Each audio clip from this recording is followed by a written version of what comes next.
Imagine మీరు చాలా కష్టపడి మీ ఫ్రెండ్తో కలిసి ఒక ఎగ్జామ్కి ప్రిపేర్ అయ్యారు. ఆ ఎగ్జామ్ క్రాక్ చేయడానికి కోచింగ్ కూడా వెళ్ళారు. రిజల్ట్స్ చూస్తే ఏమీ రాయలేదురా అన్న మీ ఫ్రెండ్ కాడికి ఎక్కువ రావడమే కాకుండా మీరు ఫెయిల్ అయ్యారు. ఇక్కడ మీకు 2 రియాక్షన్స్ ఇస్తాం, మీరే చూస్ చేసుకోండి ఏది రియాక్ట్ అవ్వాలో. ముందు నా ఫ్రెండ్ గాడికి బాంబులాగా దేంగి చేసేయాలి. ఏమీ రాదని ర్యాంక్ కొట్టేశాడు. అసలు ఈ కోచింగ్ సెంటరే దరిద్రం. ఇక్కడ జాయిన్ అవడం వల్ల నాకు వచ్చింది కన్నా పోయిందే ఎక్కువ.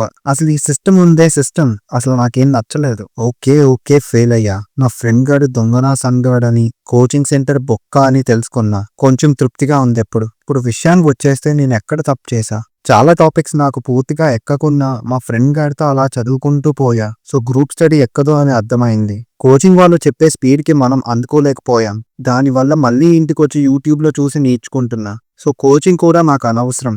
ఈ విధంగా ఫెయిల్యూర్ని అనలైజ్ చేసుకుంటున్నారు ఈ రియాక్షన్లో. ఈ 2 రియాక్షన్స్లో ఏది చూస్ చేసుకుంటారో కింద కామెంట్ చేయండి.